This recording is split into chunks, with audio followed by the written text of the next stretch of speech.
Ahoj, volám sa Roman. V dnešnom videu vám predstavím multisenzor 4 v 1. Dozviete sa, prečo jeho základnú funkciu neodporúčam používať samostatne, ukážem vám, ako vytvoriť smart scény, ktoré reálne využívam.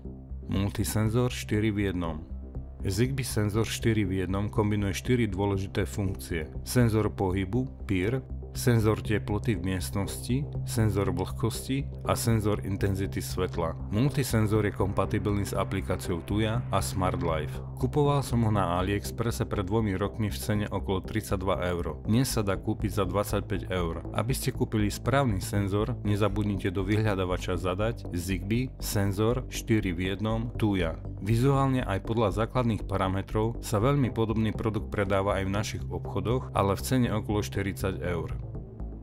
Moje skúsenosti. PIR senzor. Pôvodne som ho kúpil ako náhradu za starý alarm, no pre elimináciu falošných poplachov ho kombinujem s radarovým senzorom. PIR senzory sú citlivé na zmeny teploty a môžu reagovať aj na malé objekty, ako je lietajúci hmyz. Kombináciou s radarovým senzorom som dosiahol presnejšiu detekciu. Pre účely alarmu však samotný tento senzor neodporúčam.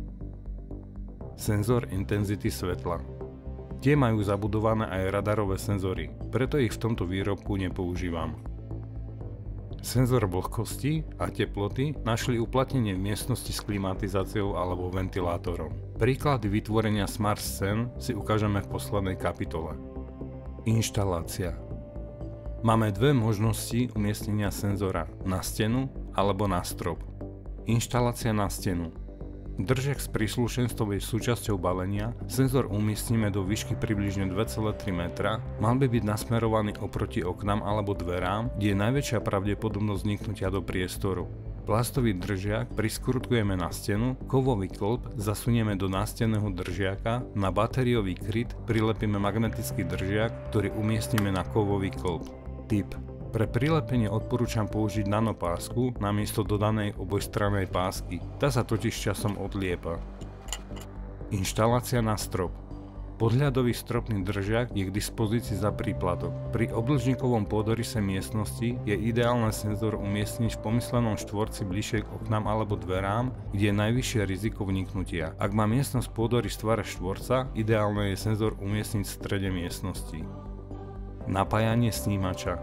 Máme na výber dve možnosti, prostredníctvom dvoch batérií CR123A alebo cez dodaný micro USB kábel. Osobne nepreferujem napájanie z batérií, aj keď Zigbee senzory sú vo všeobecnosti nízkoenergetické oproti senzorom s protokolom Wi-Fi, pri niekoľkých desiatkách produktov pre smart domácnosť je napájanie batériami veľmi nepraktické. Tip. Ak ste v dome či byte už mali nainštalovaný pôvodný alarmový systém, odporúčam využiť umiestnenie starých snímačov, prípadne ich rozvody pre napájanie. My sme mali nainštalované 433 MHz senzory s prívodom 12 V. Toto napájanie som využil pomocou DC prevodníka napájania s USB výstupom. Ten jednoducho pripojíte do krabice na pôvodné napájanie 12 V a na USB výstup prevodníka pripojíte káblik napájania zo senzora. Tieto DC prevodníky som kúpil na AliExpresse za približne 1 € a už niekoľko rokov fungujú spoľahlivo. Spárovanie snímača s aplikáciou Tuya alebo Smart Life. Otvoríme aplikáciu a zvolíme možnosť pridať zariadenie. Aplikácia by mala multisenzor automaticky vyhľadať. Jednotlivé senzory si premenujeme podľa seba, napríklad podľa miestnosti, kde sa nachádzajú. Pre lepší prehľad odporúčam ich umiestniť do novej miestnosti, ktorú pomenujeme napríklad alarm senzory. Vytvorenie smart scén v aplikácii Tuya alebo Smart Life. Pohybový PIR senzor. Smart scéna pre detekciu pohybu a spustenie alarmu. Keď nie sme doma a alarm je zapnutý a PIR senzor zaznamená pohyb a súčasne radarový senzor rozpozná ľudskú prítomnosť, zapne sa alarm, o čom nám príde notifikácia a rozsvietia sa miestnosti v dome na 1 minútu.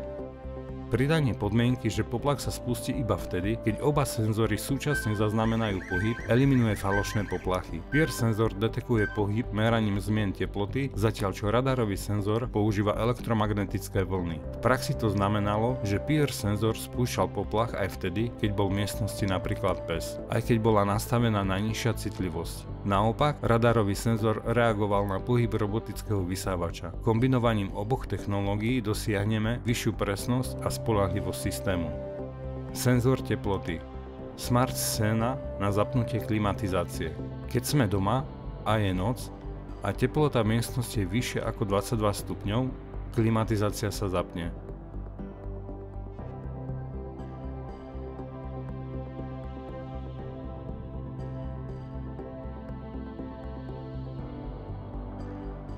Smart scéna na vypnutie klimatizácie. Keď nie sme doma, alebo teplota v miestnosti je nižšia ako 20 stupňov, klimatizácia sa vypne. Každý má inú preferenciu teploty a preto si môžete tieto hodnoty nastaviť podľa vašich potrieb a pohodlia. Senzor vlhkosti. Smart scéna na zapnutie klimatizácie.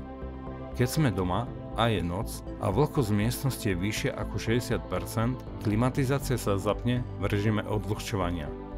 Vo všeobecnosti sa odporúča, aby vlhkosť v spálni nebola nižšia ako 40% a nebola vyššia ako 60%. Tieto hodnoty si môžete ľubovoľne prispôsobiť podľa svojich potrieb.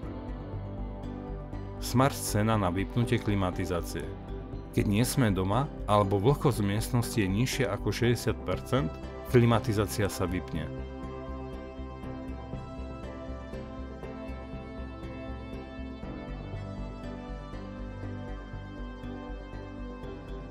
V tomto miniseriáli vám postupne prinášam všetky produkty, ktoré sa mi pri budovaní smart domácnosti osvedčili. V úvodnom smart videu Smart domácnosť číslo 1 nájdete kompletné informácie, prečo som si vybral práve protokol Zigbee a aký hub používam na ovládanie celej domácnosti. Ak sa chcete dozvedieť viac o smart domácnosti, nezabudnite dať odber alebo like. Zároveň vás pozývam na SoundCloud, kde si môžete vypočuť moju elektronickú ambientnú prevažne inštrumentálnu hudbu, alebo na môj web, kde si môžete prelistovať moju umeleckú históriu od tínedžerských čias až po súčasnosť.